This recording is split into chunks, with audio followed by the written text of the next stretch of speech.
निशा ओझा है और आप GTW24 न्यूज़ देख रहे हैं।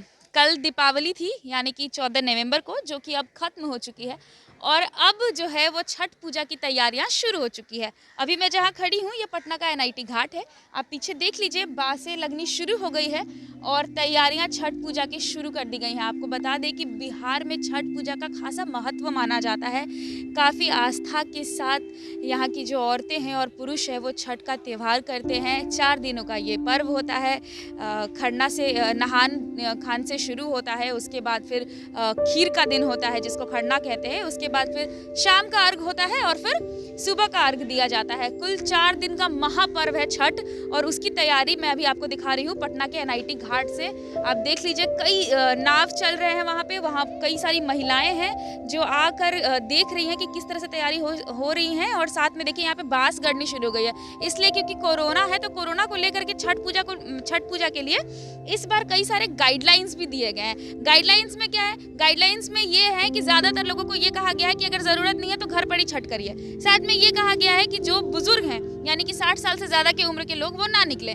10 साल के छोटे बच्चे, 10 साल की उम्र से जो छोटे बच्चे हैं उनको निकलने पर मनाही है। और साथ ही साथ ये भी कहा गया है कि जिनको बुखार है वो घाट पर ना ही आए तो सही होगा। ऐसे तो गाइडलाइंस कई चीज़ों को लेकर के दिए गए थे, कहीं ना कहीं गाइडलाइंस हवा में लुप्त हो गए, क्योंकि दीपावली के दिन भी देखा गया और धनतेरस के दिन भी हमने आपको दिखाया खचाखच मार्केट में भीड़, और प्रदूषण को लेकर के भी, मतलब कि पटाखे को लेकर के भी कहीं ना कहीं जो है वो बैन लगाया गया था पटना में। लेकिन धुआं हो गया पटना, प्रदूषण इतना ज़्यादा पॉल्यूशन हो गया कि आज सांस लेने में भी दिक्कत हो रही थी पटना में। मैं आज की बात आपको बता रही हूँ, सुबह 6 बजे से लेकर के मतलब 10 बजे तक ऐसा फील हुआ कि सांस लेने में भी दिक्कत हो रही थी। इतना पटाखा फोड़ा गया और धुआं कर दिया गया पटना को। अब जब हम NIT घाट से गुजर रहे थे तो ये भाई साहब हमें मिले जो कह रहे हैं कि यहाँ पर उनके देख रेख में ये सारी तैयारियाँ हो रही है। नगर निगम की तरफ से ये काम कराया जा रहा है। इनसे बात करेंगे और जानेंगे क्या क्या गाइडलाइंस दिए गए हैं और किस चीज़ को ध्यान में रख करके तैयारियां चल रही है। क्या नाम हुआ आपका? मेरा इरशाद आलम। नगर निगम की तरफ से ये किया गया है जी। क्या क्या दिया गया है गाइडलाइंस, क्या क्या सावधानियां बरतनी है? क्योंकि हर त्योहार में देखा गया कि गाइडलाइंस तो दिया जा रहा है पर कहीं ना कहीं लोग उसका सही तरीके से पालन नहीं करे। चाहे हम दीपावली की बात ले लें या कल बैन था पटाखा फोड़ने पर भी, वो उसमें भी देखा गया कि खूब पटाखे फोड़े गए हैं पटना में।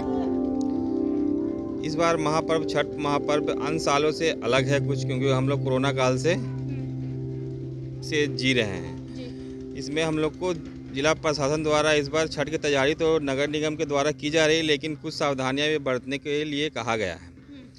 पहला तो बैरिकेडिंग बोला गया है कि ज़्यादा पानी में हम लोग ना करेंगे, क्योंकि पानी में लोग डुबकी मारकर ना नहाएं। कम पानी में बैरिकेडिंग करेंगे और सभी घाट पे सैनिटाइज की व्यवस्था होगी। और ये अपील किया गया है कि कम से कम लोग कोरोना काल को देखते हुए छठ घाट पे। ऐसा भी है कि किसी फैमिली मेंबर्स में ज़्यादा लोगों को नहीं आना है, 2 से 3 लोग ही आए, ऐसा भी है? 60 साल से ऊपर के लोगों को आने के लिए मना किया गया और 10 साल से नीचे के जो बच्चे होते हैं उनको आने के लिए जिला प्रशासन के द्वारा हम लोग को भी बोला गया है कि आप लोग पब्लिक को ये समझाएं कि ये इस साल हम लोग आम छठ की तरह हम लोग भीड़ लगाकर घाट की तरफ ना जाएं।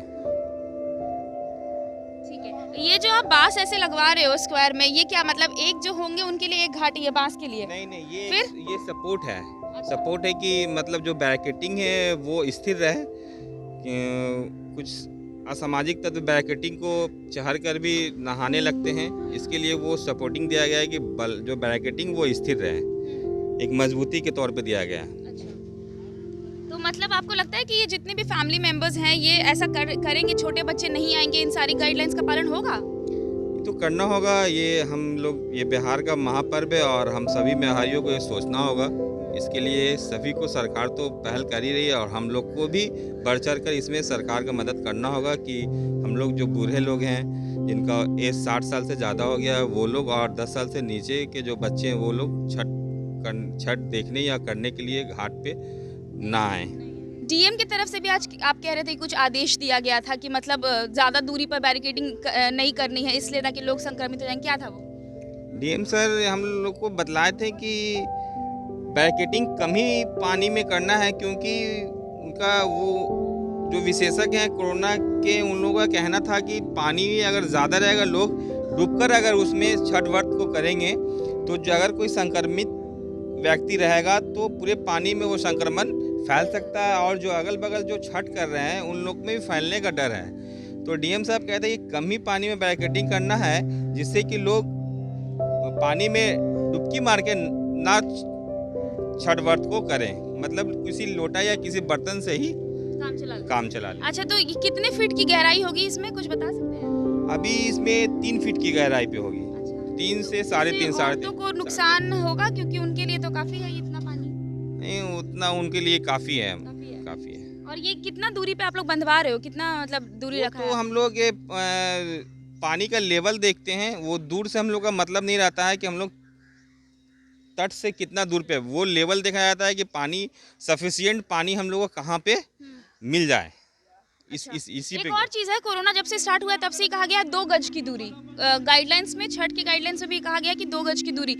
कुछ है ऐसा किया गया है, कुछ प्रबंध की 2 गज की दूरी यहाँ पे भी लोग रखें? जिला प्रशासन के द्वारा इसका प्रबंध किया गया है कि कोशिश करना है कि जो सुविधा घर पे ही नगर निगम और जिला प्रशासन के द्वारा सभी लोगों को दिया जाए कि कम से कम लोग छठ पर्व करने के लिए गंगा तट पे आएँ, और कोशिश किया जाएगा कि सब परसेंटेज लोग घर पे ही कर ले। उसके लिए जागरूकता अभियान भी जिला प्रशासन और नगर निगम के द्वारा चलाई जा रही है। नगर निगम गंगा जल सभी वार्ड में टैंकर के द्वारा गंगा जल घर टू घर पहुंचाने का काम करेगी। अच्छा, तो मतलब यहाँ पर जैसा इन्होंने बताया कि छठ पूजा को लेकर के जो गाइडलाइंस दिए गए हैं, इसके लिए ये भी कहा जा रहा है, इसके लिए भी जागरूकता अभियान है कि आप ज़्यादा से ज़्यादा घर पर रहकर पूजा करिए, मत आइए, ताकि कोरोना का संक्रमण है वो उस पर रोकथाम के लिए किया जा रहा है। हर पूजा में गाइडलाइंस दिए जा रहे हैं कोरोना को लेकर के, इसी तरह से छठ पूजा में भी दिया गया है। घाट का हाल हम आपको दिखा दिए और बता भी दिए कि क्या क्या गाइडलाइंस दिया गया है छठ में। अभी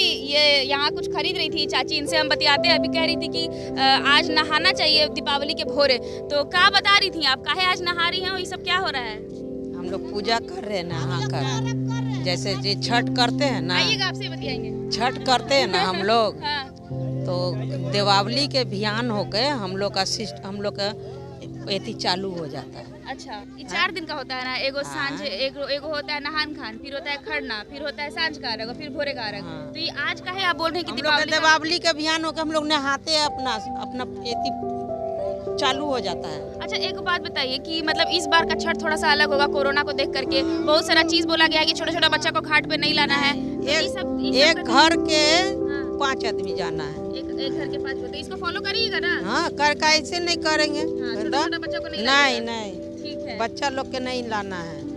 अब वैसी हो ही गया तो क्या करें हम लोग? तो सरकार का बात मानना पड़ेगा। एकदम माने। गाइडलाइंस बता दिया गया आपको। वो चाची से बात करा दिया जो इस बार छठ कर रही है। बोली है कि एक परिवार के 5 लोगों को घाट पर आना है, जिसको वो फॉलो करेंगी। कुछ लोग भी बैठे हैं, इनसे भी बात करते हैं कि इस बार का महापर्व किस तरह से अलग रहने वाला है। क्या नाम हुआ? मेरा नाम पिंटू कुमार सिंह हुआ। तो इस बार का छठ किस तरह से अलग देख रहे हैं आप हर साल के मुकाबले? इस बार का छठ तो और भी बहुत बढ़िया है, इसलिए क्योंकि माननीय मुख्यमंत्री, तनी हल्ला कम, तनी से रुक जा। माननीय मुख्यमंत्री नीतीश कुमार जी हमारे फिर से एक बार मुख्यमंत्री बने हैं, तो छठ का पर्व हर्षोल्लास के साथ और भी मनाया जाएगा। और भगवान से, भास्कर से यही करेंगे कि आने वाले समय मुख्यमंत्री जी इतना काम करें, छठ पे का जो व्यवस्था घाटों पर है वो सुंदर हो। उसमें घाट पे जाने पर गंगा किनारे फूलों की जिस तरह से उनका खुशबू बढ़ा, उसी तरह यहाँ भी खुशबू बढ़ाएं। गंगा जी को निर्मल साफ नमामि गंगे के तहत जो भी हुआ है। आपको नहीं लग रहा कि जो गाइडलाइंस दिया गया कि एक परिवार का 5 लोग आएगा, 60 साल से ऊपर का बुजुर्ग नहीं आ सकता, 10 साल से कम का उम्र बच्चा नहीं आ सकता, तो इन सब से मजा थोड़ा किरकिरा हो जाएगा? ये तो मैडम गाइडलाइन है कोरोना का, उसका तो पालन करना होगा। लेकिन जैसा ये पर्व है तो बूढ़े बुजुर्ग या बच्चे भी होंगे तो वो भी मानेंगे नहीं, वो तो आएंगे ही, क्योंकि इस टाइप का पर्व तो साल में एक बार आता है और उसके लिए भी गाइडलाइन जारी है। तो चलिए उसको भी देखा जाए, लेकिन आना तो होगा ही। मतलब आएंगे लोग, नहीं मानेंगे? जरूर आएंगे, आना चाहिए भी। गाइडलाइंस दिया गया है लेकिन नहीं आएंगे लोग।